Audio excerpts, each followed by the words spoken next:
લોકમત ન્યૂઝમાં આપનું સ્વાગત છે। પોર જિલ્લા પંચાયતની અંદર વર્ણામા ગામથી કોંગ્રેસ દ્વારા પ્રચારના શ્રી ગણેશ કર્યા હતા। પોર જિલ્લા પંચાયતની અંદર ત્રિપાંખીયો જંગ સીધો જોવા મળશે। હવે 26મી તારીખના રોજ મતદાન થવા જઈ રહ્યું છે, ત્યારે ભારતીય જનતા પાર્ટીમાંથી અંકિતાબેન પરમાર અને કોંગ્રેસમાંથી ગીતાબેન વણકર અને નારાજ થયેલા ઉમેદવાર નયનાબેન રાજેશકુમાર પરમાર દ્વારા પોર જિલ્લા પંચાયત સીટ ઉપરથી ઉમેદવારી નોંધાવી છે। ત્યારે ત્રણેય ઉમેદવાર હાલ તો પોતાની જીતનો દાવો કરી રહ્યા છે। ત્યારે હવે જોવાનું એ રહ્યું કે આવનાર દિવસોમાં પ્રજા કયા પક્ષને આવકાર આપશે અને કોને જાકારો આપશે, તે તો હવે આવનાર સમય જ બતાવશે।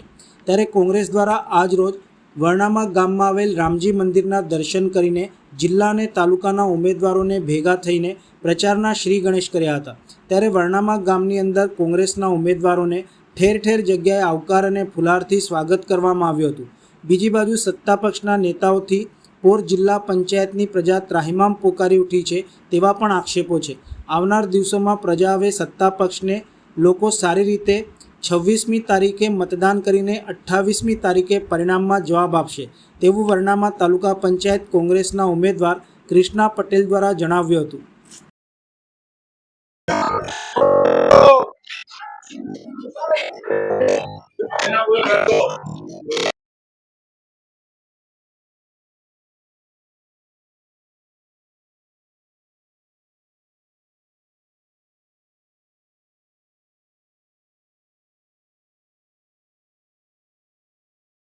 જિલ્લા પંચાયતની સીટ ઉપર રસાકસીનો માહોલ છે, ત્રિપાંખીયો જંગ છે।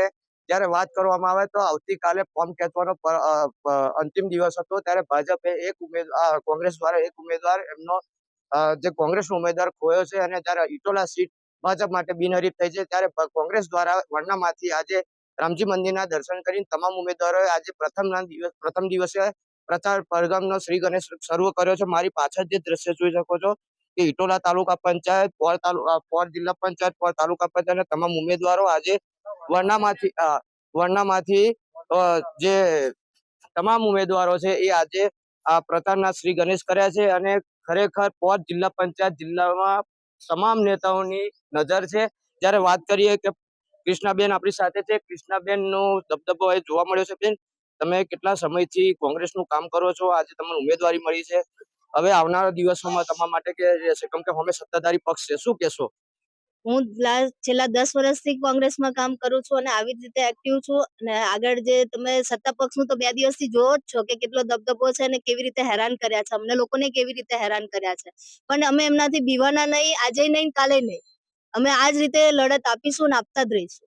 બેન, ગઈકાલે અંતિમ દિવસ હતો ફોર્મનો, કોંગ્રેસના તમામ ઉમેદવારનો સંપર્ક ખોઈ નાખ્યો હતો, મીડિયા સંપર્ક હતી, કોઈ પણ ઉમેદવારનો સંપર્ક થતો નહોતો, શું કારણ હોઈ શકે કે ભાજપ દ્વારા તમને ઉઠાવી લેવામાં આવેલા કે તમે જાતે અંડરગ્રાઉન્ડ થઈ ગયા?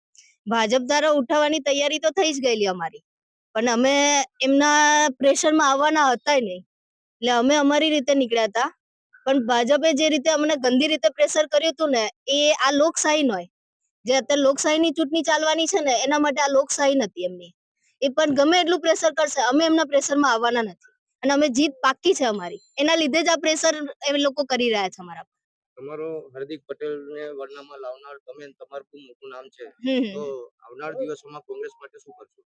કોંગ્રેસ માટે તો જે કામ આ વિકાસના નામે જે કામ એ લોકો પેન્ડિંગ રાખ્યા છે, બાકી રાખેલા છે, એ અમે પૂરા કરીશું। આપણે શું પ્રજા માટે શું આશય લઈને જાવ છો, શું કયા વાયદે તમે મત માંગશો?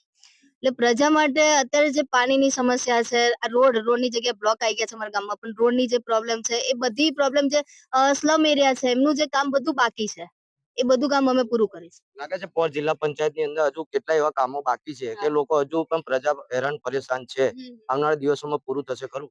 આવનારા દિવસોમાં અમારી સત્તા આવશે તો પૂરું થશે 100%, એની ગેરંટી હું આપું છું। બેન, તમે વિપક્ષમાં છો?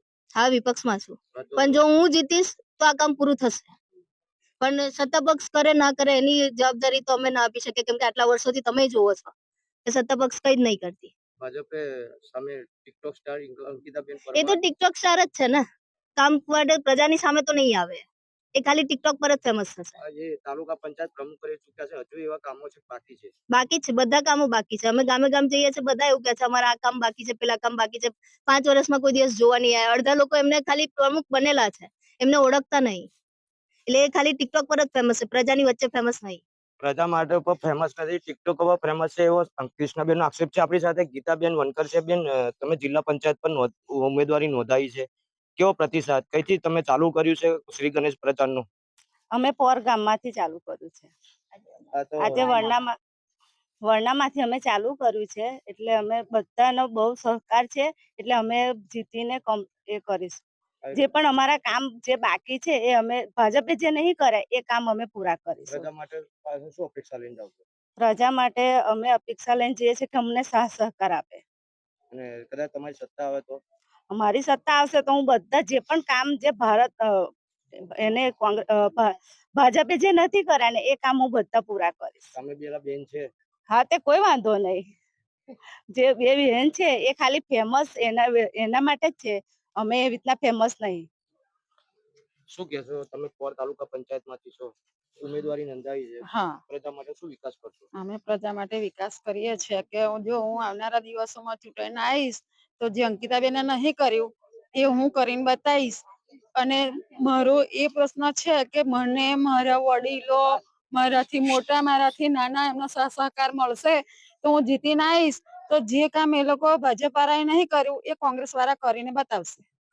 હાલ તો તે તમામે તમામ જે પક્ષો છે એ હાલ જીતના દાવા કરી રહ્યું છે. આવનાર દિવસોની અંદર પોર જિલ્લા પંચાયત કોના ફાળે જાય છે એ આવનારો સમય જ બતાવશે. પોરથી હિતેશ પટેલ સાથે લોકમત ન્યૂઝ ચેનલ, વડોદરા.